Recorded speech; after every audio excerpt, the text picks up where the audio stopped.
Hi, I'm Sam, and I help people take back control of their thinking and do it today, not in 3 years when they've had to rely on a lifetime of limiting beliefs, patterns and habits that only get in their way. I do this using tools, exercises, stories and conversation to connect and to teach people. They can feel relaxed, calm, confident and self-assured and take action today, even in the most unlikely of circumstances. Now, we often hear how a person's external events are causing anxiety and depression in a person's life. But it's so important to understand that it's not the events of life that necessarily causes the perception of crisis. If this were true, we'd all respond in exactly the same way to the same stimulus. But we know that that's blatantly not the case. So I think it's really important to understand how we create stress and anxiety and how this relates to other bad habits that we may or may not have and to the amount of control that we have. Let me explain.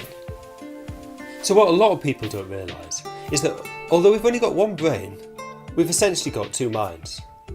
The intellectual mind and the primitive mind. When we operate from the intellectual part of the brain, we generally get things right in life. So we always come up with answers that are based on facts, on a proper assessment of the situation. And we're generally very, very positive. So when we operate from this part of the brain, we get things right in life. And it's this part that you're probably in now. It's this part that interacts with the world, which is aware of our interactions together, which uses language.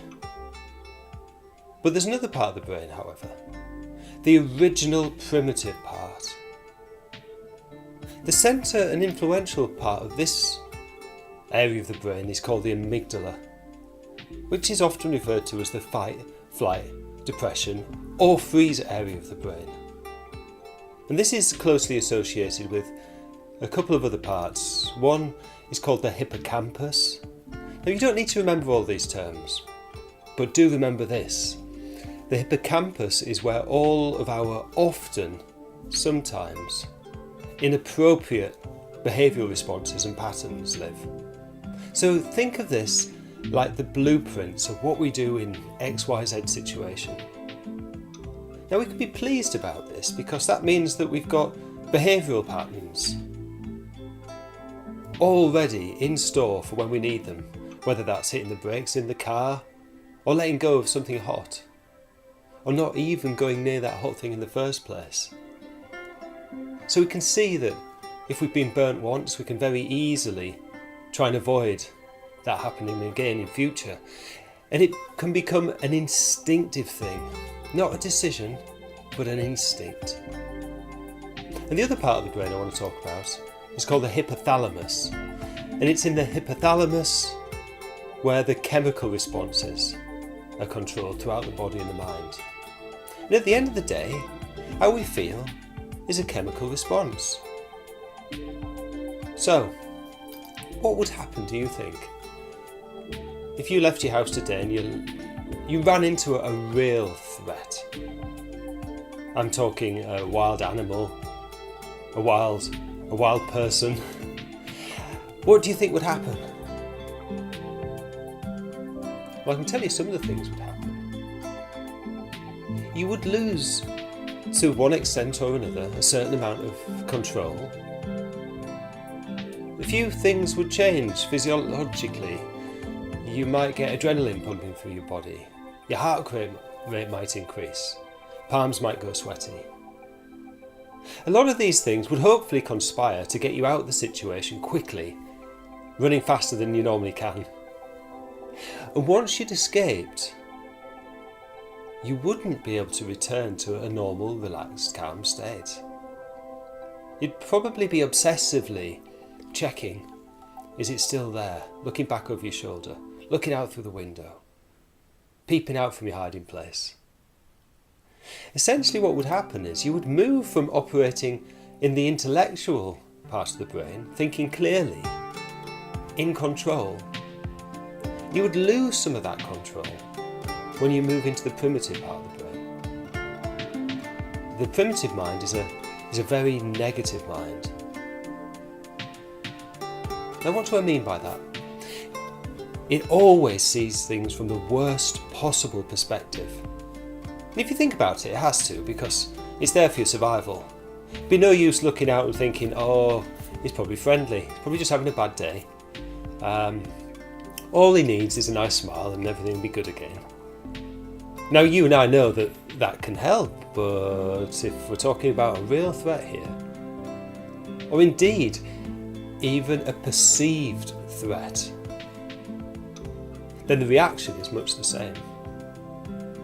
So there's a very near distinction to be drawn here between what we think is a threat and what is actually a threat.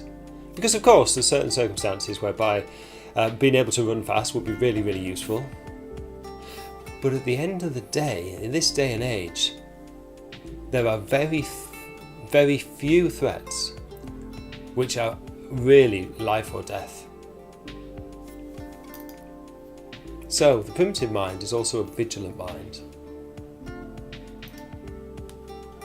And it's an obsessional mind.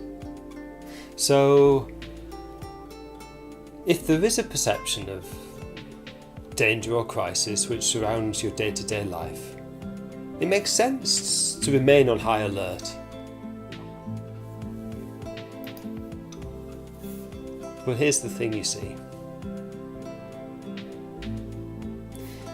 When operating within the primitive mind, you can only ever refer to previous patterns of behaviour. You cannot be innovative. And what that means is that you can't come up with a new answer to an old problem. You can't have new insights. You can only ever follow those previous patterns of behaviour, which at the end of the day have kept you alive until now, and it's not interested in how happy you are, how successful you are, how much money you earn, how many friends you have, how much fun you have in life. Not at all. It's only interested in your survival, not the quality of life. So if you are operating from the primitive brain, you're surviving. But is that enough? So if you want to change, you have to get back up to the intellectual part and avoid all kinds of negative thinking. So how do we create anxiety, which causes us to move from the intellectual, sensible part of the brain down to the angry, anxious or primitive part? Well, anxiety is caused by any form of negative thinking. Any negative thinking whatsoever can create anxiety. And this could be negatively thinking about the future. It's not the event itself per se, it's the perception of the event, the event. The fact that you're thinking it. So any kind of negative future forecasting, and this can be big things, and it can also be small things, but it's often the small things repeated over and over and over and over again, day in, day out, which add up. And here it's absolutely imperative that you realise that the mind in of itself cannot tell the difference between imagination and reality. It's all the same. So the very fact that you're thinking it, that you're imagining things going wrong, even if you imagine them 100 times and it really does go well, you're still going to be left with 100 negative experiences at the end of the day. So, the other thing we do, which we're all guilty of, is negatively introspecting about the past. Beating ourselves up, we should have said something different, we should have done something different, we should have treated that person or approached that task in a different way, we could have done better in the exam. We shouldn't have had that argument. any form of negative introspection is going to create anxiety, and all that anxiety is accumulated and stored in what we call a stress bucket. So, of course, the issue here is that if we keep putting stuff in the stress bucket, sooner or later it will overflow, and that has a direct correlation to how much control we are under. If the stress bucket overflows, we haven't got a lot of control. We can't fix the problem. We have to calm things back down again. That's why relaxation is such an important tool. Because you can't be stressed and anxious at the same time as feeling relaxed or calm.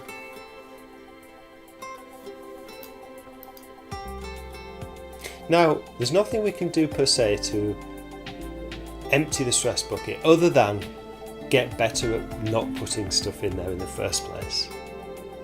Sounds simple, right?